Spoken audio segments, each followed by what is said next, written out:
Hi everyone, and welcome to HR from Anywhere Hybrid Working. Thank you for joining us today, and we hope that you're all managing to stay safe and well during this time. So just to do a quick introduction for those of you who aren't familiar with us. So I'm Harriet, and I've been at Apogee HR for nearly 2 years now, and I'm a passionate researcher of all the latest HR innovations and people management strategies, which then helped me put together all of the content and a lot of our communications here at Apogee HR. I also just wanted to touch on what we do here at Apogee HR. So we're an HR software company providing a range of cloud-based solutions to support people management for SMEs. We've currently got over 800 happy customers in over 50 countries and just over a decade of experience in helping businesses really excel at people-led strategy, admin, and more from wherever your staff are working. So to kick us off, I just wanted to go through what we'll be covering off today. So hybrid working is a hot topic at the moment, with remote working obviously being the norm for the past 12 months or so for a lot of us due to the pandemic. It's really been the catalyst in many ways for conversations around working environments and whether or not we will ever go back to normal, so to speak. So for some, the office has really been missed, and while others have really thrived in a remote environment. So I'm going to aim to cover off some points here with our agenda. So just starting off with what is hybrid working. So just a quick exploration of the term. Then I'll go through some of the key benefits of hybrid working. And moving on, we'll cover the work-life balance debate. We'll then touch on making your office time more valuable. One of the most important areas of hybrid working will be how to manage change and how company cultures may need to shift or have a bit of a rethink to make it work. And then just going over some of the digital tools you need to make hybrid working a reality. So there's lots to get through, and I'm hoping to keep this presentation to just under 30 minutes today. And if you're watching us live, you should see a chat box to the right, so you can add in any questions. And we've got a member of the team on hand to answer those, and we'll give you just 5 minutes at the end for that also. So to get started, let's just quickly go through what hybrid working is. So it's part-time office and part-time remote work. So this might be a structured plan of, say, 3 days a week in the office and 2 working remotely, or it could be a more flexible schedule where employees and their managers can choose which days they need to be in the office, just depending on what they're working on and what face-to-face meetings are planned. So Stanford Uni actually put it quite nicely. They say it's really the balance between collaborative and quiet work. So as I mentioned, the catalyst for the majority of office-based staff moving to working from home was obviously the global pandemic. But many businesses have realised that remote work can actually work for them. And although there have been many debates as to whether or not full remote or full office work can resume after we're given the all clear to return, many have described the situation we're in as a real moment of change for the world of work. So allowing for a hybrid model can really help everyone get the best out of both workplaces. Further to this, Workplace Insight have also found that 77% of UK employees favour hybrid working, making it a really attractive benefit for staff and management teams. So the CIPD, which represents HR professionals, have said the UK has really long lagged behind other nations in part-time work due to this prevailing culture of presenteeism, where staff performance is also sort of based around how many hours people spend in the office. There's also a long-standing stigma around working from home, but the CIPD have said that this coronavirus lockdown has just been a real eye-opener for businesses. So they also did a recent survey of just over 1,000 employees, which found that nearly a third believe the increase in home working during lockdown has actually increased productivity or efficiency. However, they also stated in that same report that they believe it's unlikely that businesses will be giving up office spaces entirely, as there are still obviously real benefits to having an office. So clearly that means the office is here to stay. So for most companies, it will likely mean retaining current office space or even potentially downsizing office space and providing a working from home option to really ensure that everybody is getting the best out of both worlds. So there are a number of benefits to switching over your business to a hybrid working model as opposed to full-time office or full-time remote. So I'm just going to go through some of these points now. So one of the big talking points is work-life balance. So around 50% of staff say remote working improves work-life balance. So when offering the option for hybrid working, it shows from like an employee branding and culture perspective that the well-being of the workforce is really important to a company. So relieving some of the stress that can come from office environments or from commuting and enabling people to maintain a healthy work-life balance also makes them more engaged and productive. So hybrid working enables your workforce to partly keep their ownership of how they work best, really empowering your staff, which really just helps engagement enormously. So it can also reduce costs for companies and staff. So with fewer employees in an office at any given time, less office space is obviously required. So a hybrid model can lead to big rental cost savings, along with some cost savings on office supplies. And while there may be a need to invest in new technology or software for staff, the savings gained in reduced overheads will often far outweigh any rental or office supply costs. So it's not just the business that saves money either. Employees will obviously see big savings on daily commuting, as well as potential savings on food expenses and the on-the-go coffees.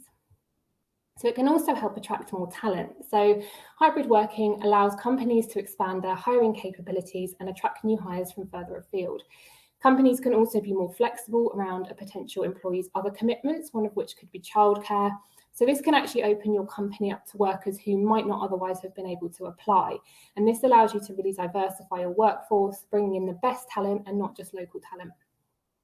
So retaining current staff is one of the more obvious cases for hybrid working. As mentioned previously, it's a really popular idea and more flexibility is what employees want. And therefore, allowing them this freedom to choose where they work should lead to higher staff satisfaction levels, increased retention and lower hiring costs, as your company will be able to keep the talent who really value the benefits of hybrid working.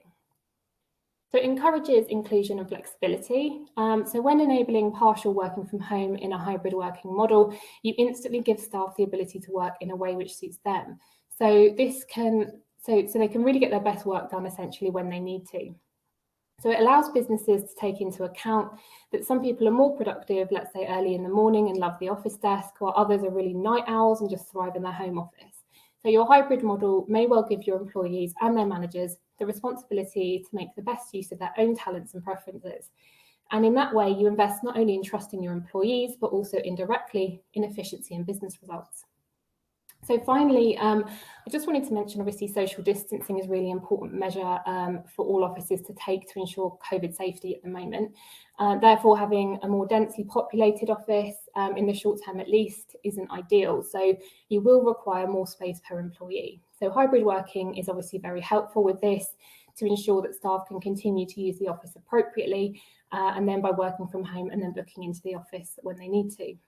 So those are just a few benefits to the hybrid model, but there are a few things that you need to consider around how to manage change when moving to permanent hybrid work, which I'll cover off shortly. But I also wanted to next go through the work-life balance debate in more detail. So there's a lot of talk about work-life balance within HR communities at the moment, with some employees suffering from burnout because having to work remotely, and some saying they're actually having a sort of a better work-life balance from not having to physically go into the office.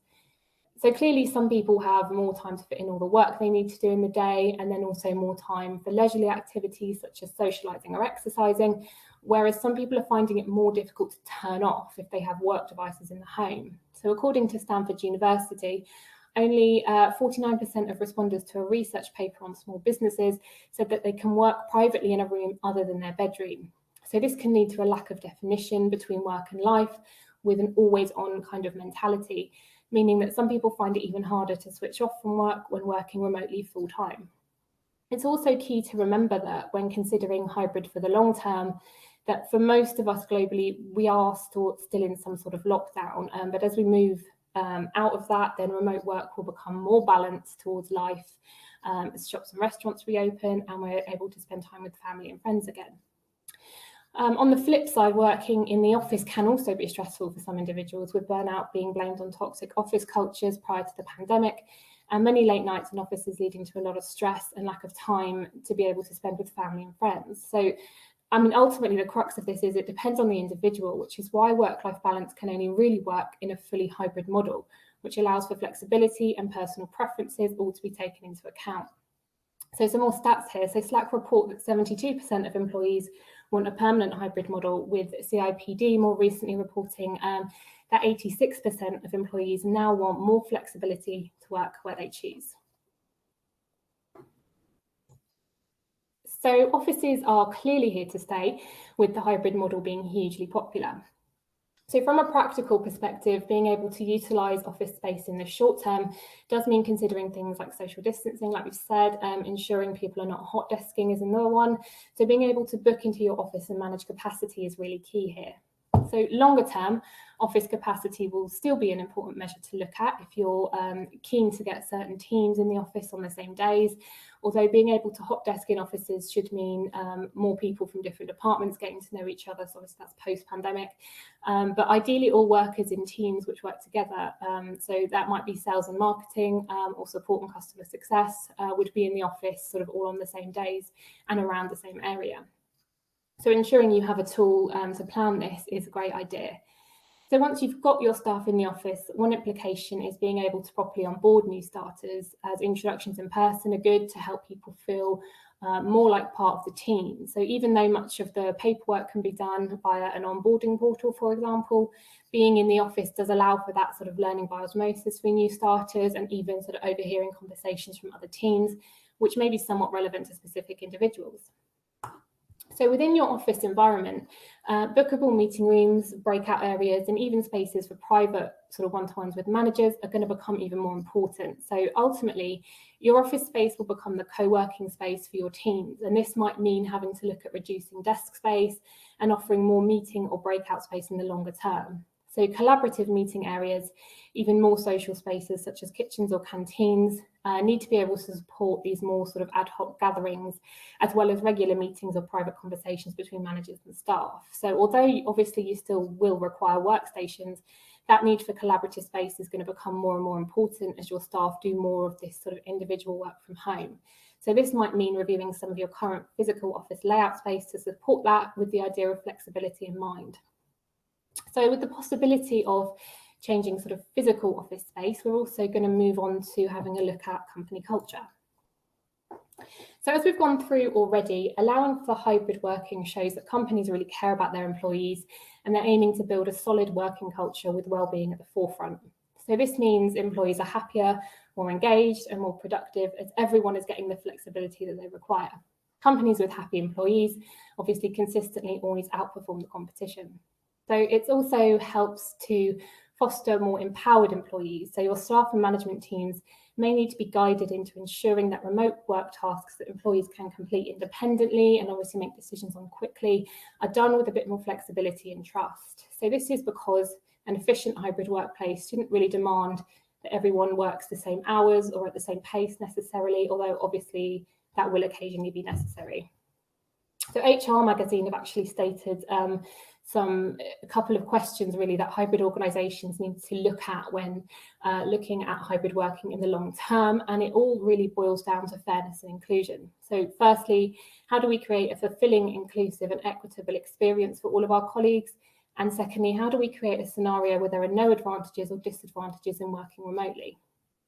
So they then go on to say that you really need to ensure that any remote employees, even if they're only part-time remote, feel as much a part of the team as those in the office at any given time when it comes to things like social activities, decision-making, and overall communication. So all of these things really need to be ingrained in your company culture from the off. Otherwise, it could be seen as treating staff differently when they're working remotely, leading to disgruntled employees.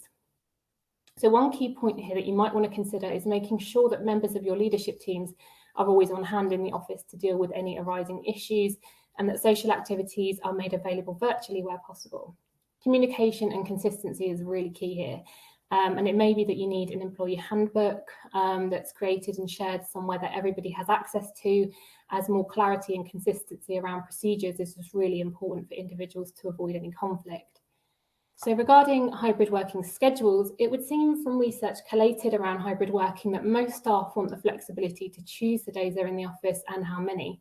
So the simple advice really is to just let your staff choose within reason when they're allowed to work from home whilst making the office available via your sort of capacity management solution.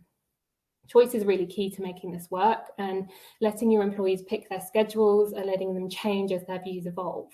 So remembering that many people do struggle fully remote or full-time office can really help show an inclusive culture of caring about different personality types and where people work best, as well as an understanding of the different types of work your staff are doing and the need for some of them to have an environment to work in that they personally thrive in. So having a look at types of individuals you have working for you and ensuring managers can really understand different personality types is really crucial.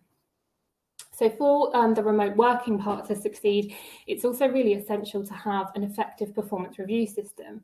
So if you can evaluate employees based on output, so what they accomplish, they can easily work from home and sort of be reviewed fairly. If they're effective and productive, then that's great. If you can see that any work is slipping or maybe targets are not being met, then have a conversation to find out why. And if they continue to underperform, you may need to review their hybrid schedule. So this, of course, requires effective performance management. In firms that don't have effective employee appraisals, it can be really difficult to measure output in a fair and meaningful way. So incorporating things like 360 feedback into reviews, employee self-assessment, and also maybe even sort of performance management against company goals is a really effective way to manage this output when it comes to your remote staff. And in fact, in 2013, Yahoo actually had to pause allowing for remote working as they didn't have an effective and fair staff appraisal system in place. So it's really important for all organisations. And then just finally, ensuring you have the right digital tools accessible from anywhere in place to help hybrid work from a people management perspective is absolutely key. And I'm going to go through some of these now. So from a more practical perspective, making hybrid working work for you is also about how you can effectively continue to run your HR from anywhere. So in order to do this, you need to consider a number of features available via a secure HR software platform. So location recording and office capacity management is the first point here that we've raised a few times. So you need a solution which can ensure staff can book into the office as and when they're planning to work. And then managing capacity is also going to be important. So you need to make sure that the right people in your business are alerted to any capacity issues as and when they arise. So having an area for new company policies and documents is also really key to ensuring your hybrid strategy is effectively communicated. And you'll also really want to consider here, being able to see who's read and acknowledged each document, as well as version control, just to make sure that everyone has access to the most up-to-date information. And then depending on the type of business you have, you may also want to consider time and attendance tracking, online timesheets, and even monitoring time against activity. So this can help you see who's worked on what each day and ensure you can see who's taking breaks or working for too many hours. This can obviously help you monitor any potential burnout. So online employee self-service for any updates to information, such as bank details, addresses, etc., and also sort of any annual leave or sickness requests is going to be required. And you also need to make sure there you've got an approval system which is easy to use. So as I mentioned, even Yahoo themselves found an issue with not having proper performance reviews in place when it comes to having remote workers. So make sure you have a consistent appraisal approach between all your staff is really important. So that can be done through an online HR software platform. And you can also implement your 360 feedback, self-assessment, and even sort of managing against company goals, which provides sort of really fair assessments for your staff. And then a real bonus could be an online onboarding portal too. Now these can help with a sort of pre-boarding by sending new starters instructions via email from managers. Those emails can contain anything sort of on office locations or planned hybrid schedules. And all of that can be done using automation. So your new starters are all fully prepared for their first day. So there's a lot to consider when it comes to making hybrid working strategies work, but it is very much said to be a long-term consideration that businesses will all have to be making when they look at the future of work. So hopefully today's webinar has helped with some of that most important considerations for you. If you're keen to delve into a little bit more about how to manage certain areas of HR from home or from the office, we do already have webinars on some of the most critical topics, which you can now watch on demand. So they're all around 20 to 30 minutes or so and go through many specific issues in more detail. You can find these on our YouTube channel in a playlist. So that's pretty much it for today. Thank you again for attending, and we do hope you enjoyed it and that it's gone some way into helping you decide if a hybrid working strategy could work for you. So as I said earlier, please do feel free to ask us any questions via the chat box, or alternatively, do send us an email or give us a call for further details. The contact information is now on your screen. Also, if you're keen to hear about future live broadcasts, make sure to follow us on our social media channels, LinkedIn, Twitter, YouTube and Facebook. We also promote videos, blogs and infographics most days. We're also going to be hosting a more focused webinar just on the digital tools that we provide to help you manage hybrid working. So that includes all of the location-based and time tracking features, which are actually new to our solution. If you've registered for this webinar, I will be sending you an invite to that, so keep an eye out for that. And then finally, as we mentioned at the beginning of the presentation, we are an HR and leave management software solution provider, and our innovative systems can help support you when moving into a hybrid strategy. So if you'd be interested in a bit more of a personalised demonstration, do check out our website and follow the button on your homepage to request a demo. Or if you'd prefer to try out for yourself, we do have a 14-day free trial. So head over to our website, www.apogeehr.com, and select your preferred solution. Your trial will be available to you for free for 14 days, and you don't need a credit card to try us out, and there's no obligation to purchase. So we'll now leave our broadcast open for the next 5 minutes, just in case you have any burning questions, as we have a member of the team on hand to respond live. If you prefer to contact us via email or phone, our details are now on the screen. Thanks again.